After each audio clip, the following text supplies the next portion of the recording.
Halo, selamat datang kembali di kelas pemrograman berorientasi objek. Sekarang kita akan mulai belajar tentang konsep pemrograman berorientasi objek berikutnya. Oke, silahkan dinikmati videonya. Kita mulai saja. Oke, inheritance. Jadi tujuan pembelajarannya adalah mahasiswa menjelaskan konsep pewarisan, kemudian mahasiswa dapat menerapkan konsep pewarisan ini pada program komputer tentunya. Konsep pewarisan itu sendiri, jadi pemrograman berorientasi objek memperbolehkan kita untuk menurunkan kelas baru dari kelas yang sudah ada sebelumnya. Jadi apa itu maksudnya menurunkan gitu? Kita akan menurunkan beberapa sifat yang ada itu, yaitu mungkin sifat propertinya atau barangkali adalah behaviornya yang dikenal dengan metodenya. Jadi hal ini dapat digunakan untuk mencegah redundansi kelas, kemudian kita dapat membuat sistem itu untuk lebih mudah dipahami, dan kemudian membuat sistem itu akan lebih mudah juga untuk di-maintain.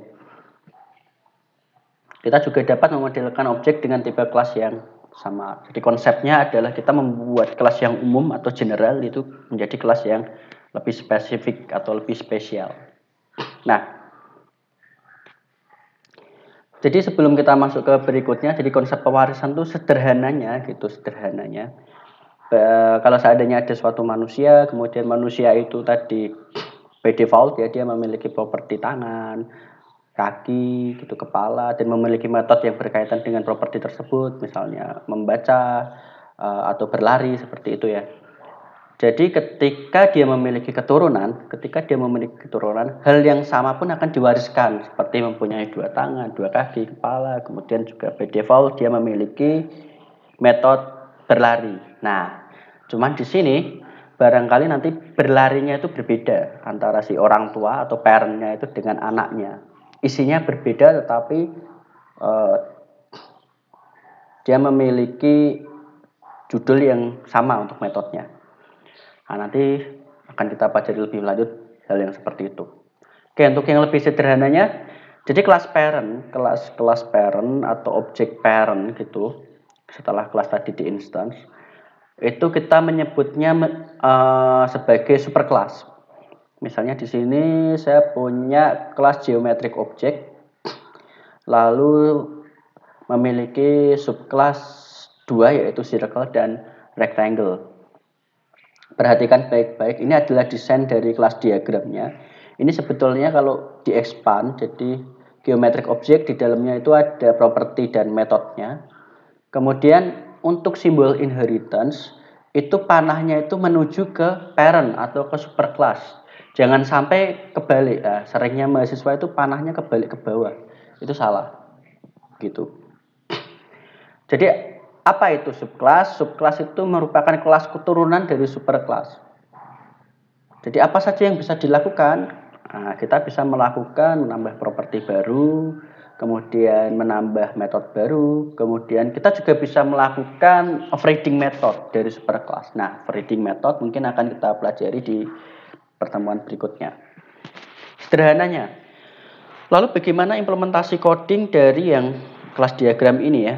Jadi implementasi codingnya adalah sederhana ya. Jadi pertama kita buat kelas geometric object dulu.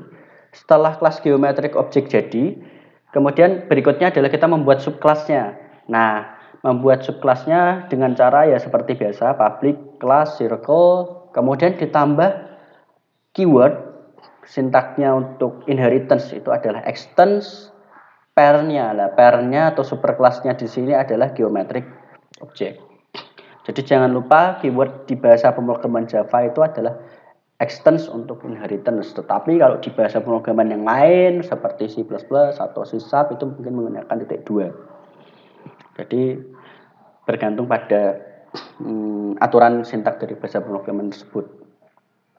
Nah, contoh implementasi ini sederhana ya, jadi hanya kelas-kelasnya saja tetapi tidak ada isinya atau tidak ada properti dan metodenya. Misalnya saya punya public class animal, kemudian saya punya public class mammal, extend animal. Saya tanya public class reptile extend animal, saya punya juga public class dog extend mammal. Oke, saya akan coba menanyakan, siapakah parent dari dog? Kelas dog. Oke, benar. Jawabannya adalah mammal. Lalu siapakah parent dari mammal? Yaitu animal atau superclass dari mammal. Itu adalah animal. Nah, ada berapa banyak subclass yang dimiliki oleh animal secara langsung? Ada 2, yaitu mammal dan reptil. Nah, ada beberapa jenis inheritance gitu yang bisa saya kenalkan di sini. Yang pertama adalah single inheritance. Single inheritance, katakanlah kelas A itu adalah superclass, kelas B itu adalah subclass. Jadi mereka hanya punya pewarisan itu hanya diwariskan oleh satu kelas saja, makanya disebut dengan single inheritance. Contoh kodenya di sebelah sini public class A, kemudian kalau kalian akan membuat subclass B maka public class B extends A. Berikutnya adalah multi-level inheritance. Nah, multi-level di sini adalah berjenjang. Jadi yang parent paling ujung di sini kita bisa melihat adalah kelas A, kemudian kelas A memiliki subclass kelas B, lalu kelas B memiliki subclass kelas C. Bagaimana cara menulis programnya? Ya, kita tinggal buat aja public class A, kemudian public class B extend A, public class C extend B. Berikutnya adalah hierarchical inheritance. Jadi inheritance yang berbentuk hierarkis. Seperti contoh yang tadi, animal dia punya mammal dan reptil, itu adalah hierarchical inheritance gitu. Untuk yang 3 kelas tadi. Nah, di sini contohnya ada kelas A sebagai superkelas, kemudian dia memiliki 2 subkelas yaitu kelas B dan kelas C. Oke, jadi tulis codingnya itu hanya public kelas A, kemudian public kelas B, extend A, lalu public kelas C, extend A juga. Nah, desain kelas diagramnya itu kira-kira seperti ini. Nah, berikutnya adalah multiple inheritance. Nah, multiple inheritance itu dia memungkinkan suatu inheritance itu memiliki lebih dari satu superclass. Sayangnya di Java tidak support multiple inheritance. Jadi kalau di bahasa pemrograman yang lain, C++ mungkin itu dia support multiple inheritance. Nah, bagaimana dengan yang contoh kita ini, animal, kemudian ada mammal extend animal, reptile extend animal, lalu ada dog extend mammal. Kira-kira namanya apa kira-kira? Apa ya? Oke, kita bisa sebut saja multi-level hierarchical inheritance. Keren ya? Oke, berikutnya adalah penjelasan mengenai super keyword. Nah, super keyword ini digunakan untuk merujuk langsung suatu variabel atau metode atau bahkan konstruktor dari superclass. Sintaksnya kita gunakan super kurung buka kurung tutup koma, itu dia berarti nanti kira-kira akan merujuk ke siapa, kemudian atau super ada parameter listnya gitu. Oke, kita akan coba lihat di sini satu persatu. Super yang pertama adalah super untuk merujuk variabel pada superclass. Oke, di sini ada kelas animal, di sini ada kelas animal, kemudian ada property color gitu, property colornya diisi dengan nilai default white. Lalu ada kelas turunan yaitu dog extend animal, dia mempunyai properti juga color tetapi dengan warna yang berbeda yaitu black begini. Kemudian dia juga memiliki metode void print color, isinya hanya mengeprintkan saja colornya. Nah, perhatikan yang di blok ini, jadi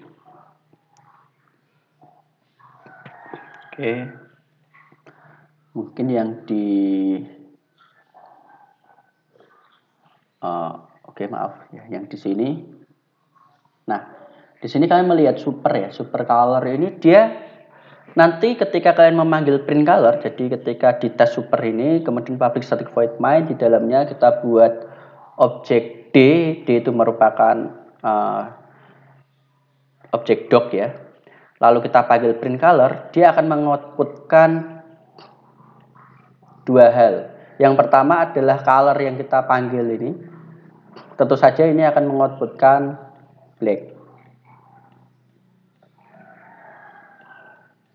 Lalu yang berikutnya, karena kita menuju ke super.color, di sini yang akan dirujuk adalah dari kelas superkelasnya, yaitu animal, sehingga output yang akan dihasilkan bukan black juga, tetapi white. Jadi dia akan menampilkan dua output yang berbeda.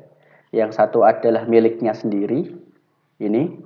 Yang satunya adalah miliknya dari superclass. Oke, berikutnya super untuk merujuk metode pada superclass. Katakanlah di animal ini kita punya metode it. Lalu di kelas dog dia juga punya metode it. Tetapi isinya berbeda. Kalau di animal isinya itu eating, kalau di dog isinya adalah eating bread, makan roti itu. Nggak tahu ya kenapa dog bisa makan roti. Oke. Lalu ada metode lagi namanya work di dog. Dia memanggil super.it dan memanggil bark. Bark itu isinya adalah barking. Nah, ketika kita coba tes, kita membuat objek D yang merupakan dog tadi, kemudian kita panggil metode work. Yang akan dipanggil pertama kali adalah super.it. Nah, kalau super.it di sini dia tidak akan merujuk ke it yang ada di dog, melainkan yang ada di animal. Sehingga output yang pertama itu adalah eating. Nah, kemudian yang kedua adalah bark, yaitu barking, output yang kedua.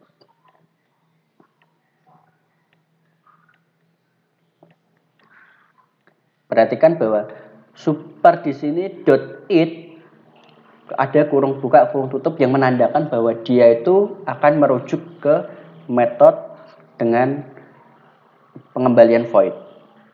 Berarti kalau di sini string, kalian bisa panggil dengan sistem out println super.it kalau pengembalinya string. Berbeda dengan yang tadi ya. Jadi yang tadi itu tidak ada kurung buka kurung tutup ya. Jadi artinya dia akan merujuk langsung ke properti dari superclass-nya. Oke. Berikutnya adalah super yang merujuk pada konstruktor. Nah, konstruktor pada superclass. Di sini kita punya konstruktor dengan parameter kosong yang di situ mengoutputkan sistem out println animal is created. Nah, kemudian kita juga punya konstruktor di dog gitu ya, konstruktor kosong juga, lalu kita panggil super. Super langsung dengan kurung buka, kurung tutup, titik koma. Nah, ketika kita buat objek D, otomatis dia nanti akan mengoutputkan yang pertama super dulu, yaitu super di sini merujuk ke konstruktornya si animal. Jadi outputnya adalah animal is created. Ya, animal is created. Kemudian yang kedua yang akan di-outputkan adalah dog is created. Nah, jadi ada dua output yang akan dihasilkan di sini. Tahu ya bedanya? Jadi yang sebelumnya tadi yang merujuk ke properti itu menggunakan titik color tanpa kurung buka kurung tutup. Yang kedua itu adalah super.it ini ada kurung buka kurung tutup, itu untuk yang merujuk ke metode. Kemudian untuk yang merujuk ke konstruktor itu langsung saja super seperti ini. Nah, kalau dia merujuk ke konstruktor yang ada parameternya ya tinggal diisi saja di dalam kurung ini parameternya apa di sini. Jadi di sini nanti diisi parameter aktualnya langsung gitu. Oke. Kita ke materi berikutnya yaitu kelas objek dan metodenya gitu. Jadi sebetulnya by default Java itu memiliki kelas langsung gitu, namanya objek O-nya besar. Jadi setiap kelas yang kita ciptakan di Java itu semuanya itu merupakan turunan dari Java lang object. Nah, biasanya kita kan tidak perlu membuat itu ya. Jadi langsung saja public class circle. Tapi secara otomatis Java nanti akan menambahkan sendiri extend object. Atau kalian boleh tulis juga extend object di sini, jadi tidak masalah. Jadi pada dasarnya semua kelas yang kalian ciptakan di circle, oke, itu dia akan otomatis di extend object java.lang.object. Oke, kemudian method toString. Nah, method toString ini lumayan penting ya. Jadi untuk mengembalikan representasi string dari objek. Jadi implementasi default mengembalikan string yang terdiri dari nama kelas di mana objek merupakan turunannya. Kemudian diberi tanda add, gini. Diikuti angka yang merepresentasikan objek tersebut. Contohnya, saya punya kelas loan, L-nya besar, lalu saya punya objek loan dari kelas loan ini, lalu saya outputkan loan.toString. Apa yang terjadi? Outputnya nanti adalah nama kelasnya, add identitas representasi dari kelas tersebut, yaitu angka seperti ini. Nah, kira-kira seperti itu. Jadi itu contoh kode yang kita buat, yang saya terangkan gitu. Kalau saya akan berikan sedikit tutorial ya. Jadi tutorial langsung untuk membuat inheritance ini yang sederhana saja. Oke, Visual Studio Code.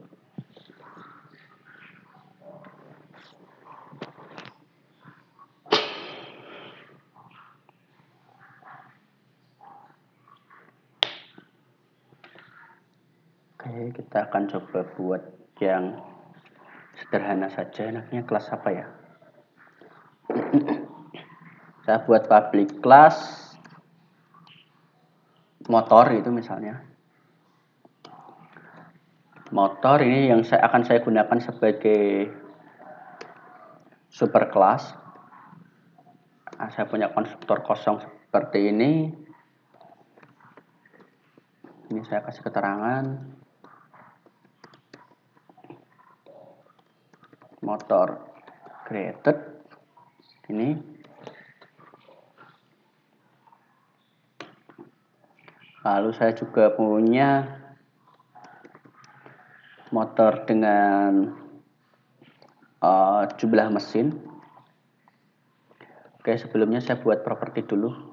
Sebelumnya saya save dulu saja. Saya save dulu motor.java biar berwarna ya. Oke. Ini saya besarkan saja. Nah, sini saya punya integer mesin. Ini jumlah mesinnya ya. Saya kasih keterangan saja jumlah mesin. Ini ada integer jumlah mesin juga misalnya. Nah, berarti di sini nanti saya akan kasih keterangan tetapi dengan tambahan mesin sama dengan itu. Kalau sini campur-campur bahasanya tidak apa-apa ya. Jumlah mesin. Nah, di sini saya juga assign mesinnya this jumlah mesin sama dengan mesin. Koma ini this jumlah mesin. Oke, ada dua konstruktor, ada properti juga, sifatnya apa ya? Public saja gitu untuk sementara. Lalu punya metode juga namanya run. Void saja. Void run gitu misalnya. Ini karena public class-nya ini tadi kelupaan ya, ini public saja. Ini juga diberi public. Kita tidak gunakan enkapsulasi di sini, hanya untuk mendemokan bagaimana kelas ini akan memiliki keturunan itu. Oke. Ini saya sistem out println motor is running. Nah, oke. Berikutnya adalah saya membuat kelas turunannya. Public kelas misalnya yang pakai motor itu bus. Extend, jangan lupa extend motor. Nah, saya save dulu bus.java. Oke. Kemudian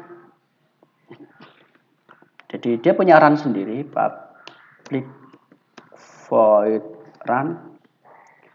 Jadi ini untuk mencoba yang super tadi. Yang pertama adalah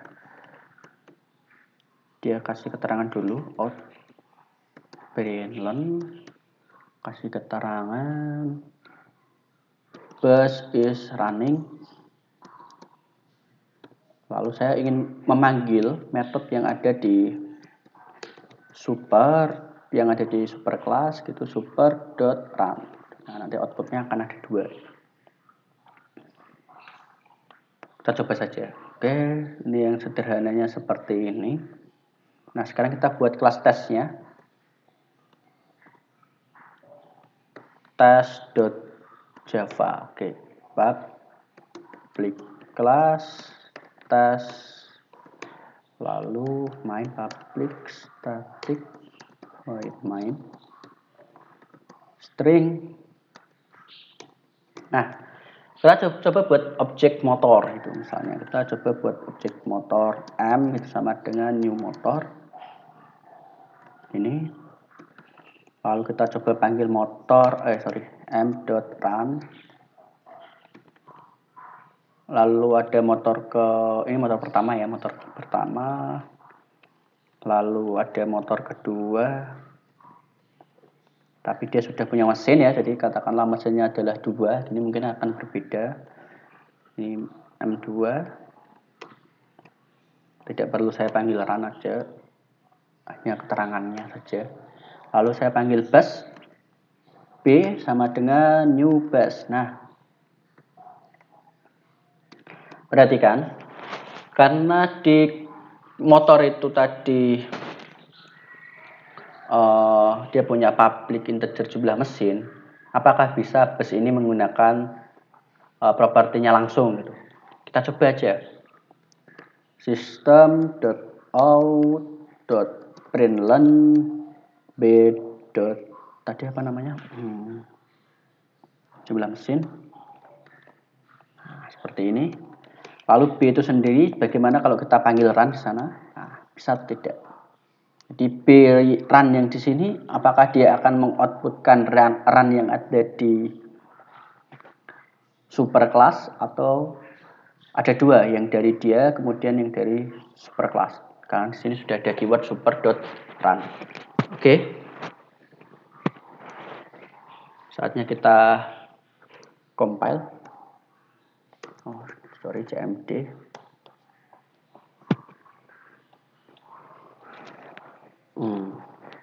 Kelihatan nggak ya?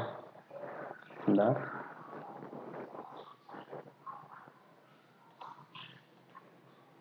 Oke. Desktop. Java tes.java. Semoga tidak ada error. Oke. Cannot find symbol. Oh, sorry, supernya S-nya kecil ya. Oh iya, ternyata supernya S-nya kecil. Saya keliru. Sepertinya oke, benar. Berikutnya saya coba panggil tes. Nah, mari kita cocokkan. Jadi yang pertama adalah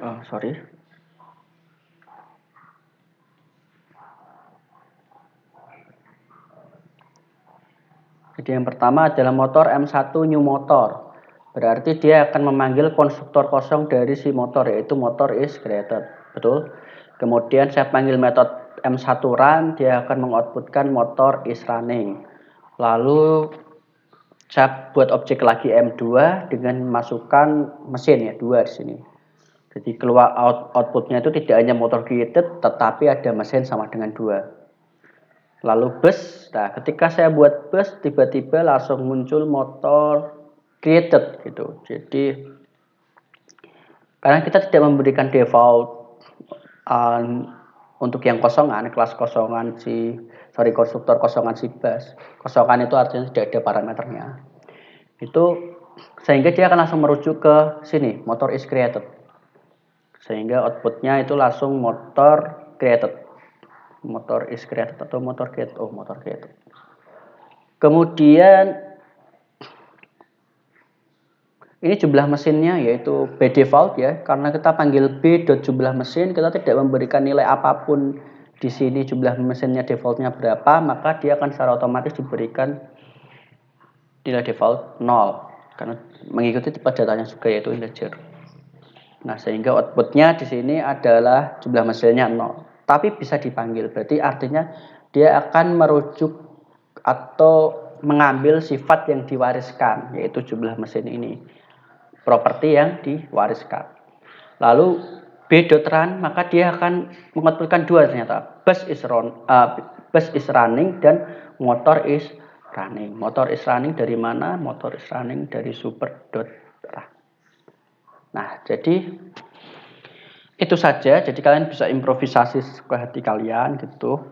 Nah, sekarang kalian mungkin sudah ada bayangan untuk membuat sistem yang katakanlah misalnya kalian nanti membuat sistem untuk booking pesawat itu misalnya. Nah, customer itu bisa kalian bagi customer individu, customer retail gitu misalnya. Nah, pembagian tersebut bisa menggunakan konsep inheritance ini, mungkin seperti itu kira-kira. Jadi sekian gitu video kuliah yang singkat dan sederhana ini. Jangan lupa untuk komentar di YouTube dan memberikan komentar di Google Classroom. Kemudian jangan lupa untuk mengerjakan tugas dan kuis yang ada di Google Classroom juga. Terima kasih, selamat apa ya? Oke, itu sajalah. Sampai jumpa di video selanjutnya.